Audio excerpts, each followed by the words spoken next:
ஜல்லிக்கட்டை பொறுத்த வரைக்கும் அது நம்முடைய தமிழர்களினுடைய ஒரு மரபினுடைய தொடர்ச்சி. பல்லாயிரக்கணக்கான ஆண்டுகள் இந்த வீர விளையாட்டு நம்முடைய தமிழ் மண்ணிலே அது அரங்கேறி இருக்கிறது.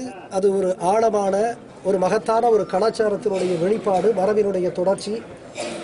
எனவே அது தொடர்ந்து நடைபெற வேண்டும் என்று நான் விரும்புகிறேன். நிச்சயமாக நம்முடைய அரசு அதற்கான உரிய நடவடிக்கை எடுக்கும் என்று நான் நம்புகிறேன். இந்த நாட்டினுடைய தந்தையாக விளங்குகிற காந்தியடிகள் இந்தியா கிராமங்களிலே வாழ்கிறது என்று சொல்லியிருக்கிறார். இந்த தேசத்தினுடைய முதுகெலும்பு விவசாயிகள் என்று பெருமையோடு சொல்லுவது உண்டு. உண்டி கொடுத்தோர் உயிர் கொடுத்தோர் என்ற சொல்லுக்கு அடிப்படையாக இருக்கக்கூடிய விவசாய பெருமக்கள் இன்றைக்கு தங்களுடைய பயிர் தண்ணீர் இல்லாமல் காய்ந்து போகக்கூடிய சூழலில் தற்கொலை செய்வதும் அதனால் மாரடைப்பு ஏற்பட்டு மரணிப்பதும் மிகப்பெரிய சோகச் சம்பவங்கள். அதனை நாம் ஒரு சாதாரண நிகழ்வாக கருத முடியாது. அது மிகப்பெரிய ஒரு அபாயத்தினுடைய அடையாளமாக, அறிகுறியாக நான் கருதுகிறேன்.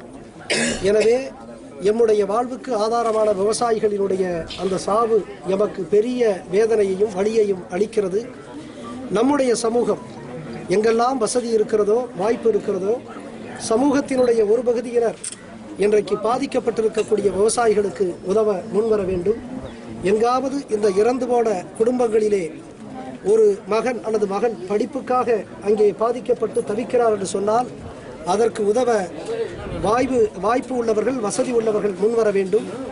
எங்காவது இறந்து போன அந்த விவசாய குடும்பத்தில் உள்ள ஒரு மகளினுடைய திருமண கனவு சிதைந்து போயிருக்குமென்றால் அதற்கு உதவும் யாருக்கெல்லாம் வசதியும் வாய்ப்பும் இருக்கிறதோ அவர்கள் உதவ முன்வர வேண்டும். எம்மை பொறுத்த வரைக்கும் எம்முடைய இளைஞர்கள் அவர்கள் விவசாயிகளுக்கு ஆதரவாக களத்தில் நிற்பதற்கு தயாராக இருக்கிறார்கள்.